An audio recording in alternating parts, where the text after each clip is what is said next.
ቁርባን ላይ መርዝ መጨመር ምን ያህል ያስቀጣ ይሆን? ይህንንስ መስዋዕት ካህን ሳይሆኑ ለመቀደስ መግባት አያስቀስፍምን? ይህ ታሪክን ሳይቀሰፍ እድሜው ተጨምሮለት የኖረ ጌታችን ከኃጢአተኞች ሁሉ ይህ ሰው ይከፋል ብሎ የፈረደበት ነው። ይህ ፍርድም ከዚህ በፊት ሰምተነው የማናውቀው ለጆሮአችንም አዲስ የሆነ ድንቅ የእግዚአብሔር ስራ የታየበት የአንድ ክፍለ ዘመን ክስተት ነው። የዚህም ታሪክ ተካፋይ የሆነ በዚህም ሰው ዘመን የነበረ መታሰቢያህን ለሚያደርግ ኃጢአቱን ይቅር እልለታለሁ የተባለለት ታላቅና ፍጹም ተጋዳይ የሆነ አባት አባ ለትጹን የዋህ የሚባል ጻድቅና ቅን ሰው ነበር። ይህም አባት ከበንሳ ሀገር ነበር። ጎልማሳ በነበረ ጊዜም ነፍሱን ሊያድናት የሚሻ ይጣላት፣ ነፍሱን ስለኔ የጣላትም ያገኛታል፣ ለዘላለም ሕይወትም ይጠብቃታል የሚለውን በቅዱስ ወንጌል ውስጥ የተጻፈውን የሕያው ንጉሥን ቃል ሰማ። ወዲያውኑ ልቡ ስለ እግዚአብሔር ፍቅርና ስለ ዘላለማዊ ተላ እንደ እሳት ነደደ። ቅዱስ ቁርባንም ተቀብሎ እስዋት ወደሚባል ገዳም ሄደ። በጾም በጸሎትና በስግደት ታላቅ ተጋድሎን ያለማቋረጥ ይጋደል ጀመር።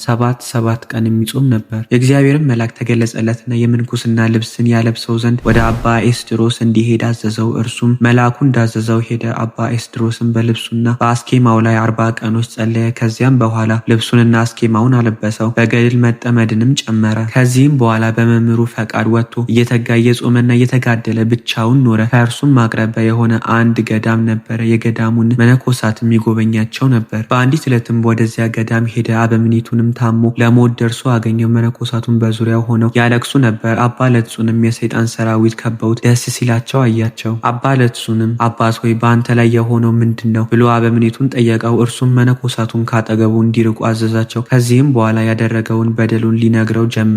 እንዲህም አለ፣ ከእኔ አስቀድሞ እንደርሱ ያለ ማንም ያልሰራው ኃጢአትን ሰርቻለሁና አባቴ ሆይ በጸሎትህ አትርሳኝ። እኔ ቅስና ልሾም ፈልጌ ባልሾሙኝ ጊዜ ወደ ሌላ ሀገር ሄድኩ። ኤጲስቆጶሱም ቅስና ሹሞኛል ብዬ በድፍረት በቁርባኑ ላይ የምቀድስ ሆንኩ። ለጠላሁትም በቁርባኑ መስዋዕት ውስጥ መርዝ አድርጌ እሰጠዋለሁ፣ እርሱም ይሞታል። ከእናቴም ጋር 10 ጊዜ ተኝቻለሁ። ከእኔም ጸንሳ ለመውለድ በደረሰች ጊዜ ስራ ያጠጥቼ ሕፃኑን በሆዷ ውስጥ ገደልሁት። ኃጢአቴ ብዙ ነው፣ ተነግሮ አያልቅም። ከበጎ ስራ ምንም የሰራሁት የለም። ነገር ግን በጸሎትህ አትርሳኝ፣ ከዚህ ከኃላፊው ዓለም መውጫዬ ደርሷልና አለው። ወዲያውም በክፉ አሟሟት ሞተ። ነፍሱንም አጋንንት ሲቀበሏትና በየራሱ በሆነ ስቃይ ሲያሰቃዩት አባ ለትጹን አየ። አባ ለትጹንም ልቅሶን አለቀሰ። አባ ለትጹን ስለ ወዳጆቹ ነፍሱን አሳልፎ የሚሰጥ ያለ ከሆነ ከዚህ የሚበልጥ ፍቅር የለም የሚለውን የቅዱስ ወንጌልን ቃል አሰበ። አባ ለትጹንም ስለዚህ ኃጥእ ሰው ነፍስ ክብር ይግባውና ጌታችንን እየለመነ 5 ጊዜ እስከሚሞት ሰውነቱን ሊያሰቃያት ጀመረ። የመላእክት አለቃ ሚካኤልም መጥቶ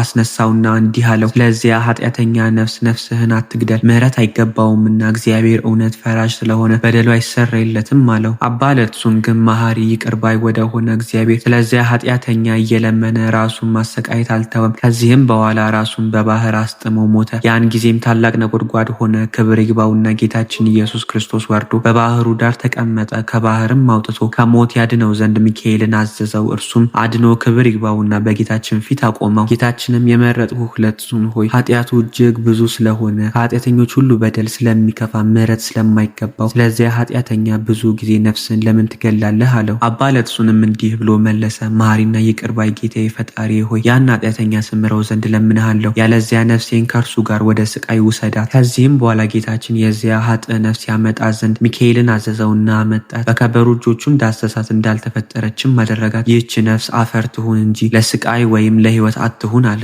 አባ ለትጹንም ስለ ይቅርታውና ቸርነቱ ገናናነት መድኃኒታችንን ፈጽሞ አመሰገነው። ከዚህም በኋላ ጌታችን አባ ለትጹን የመረጥኩህ ለትጹን ሆይ በእውነት ነግርሃለሁ፣ መታሰቢያህን ለሚያደርግ ሁሉ በስምህ መባ ለሚያገባ ወይም የተራበን ለሚያበላ የተጠማ ለሚያጠጣ ተራቆተ ለሚያለብስ ወይም ገልህን ለሚጽፍ እኔ የሁሉንም ኃጢአታቸውን ይቅር እልላለሁ፣ ስማቸውንም በሕይወት መጽሐፍ እጽፋለሁ፣ በጎ ዋጋቸውንም እሰጣቸዋለሁ። ጌታችንም ይህን ብሎ ወደ ሰማያት አረገ። ቅዱስ አባ ለትጹንም እጅግ ደስ አለ። ወደ በዓቱም ተመልሶ እየተጋደለ ብዙ ዘመን ኖረ። እግዚአብሔርንም አገልግሎ መልካም ገድሉንም ፈጽሞ በሰላም አረፈ። ለእግዚአብሔር ምስጋና ይሁን። እኛንም በዚህ ጻድቅ ጸሎት ይማረን፣ በረከቱም ከኛ ጋር ትኑር ለዘላለሙ አሚን።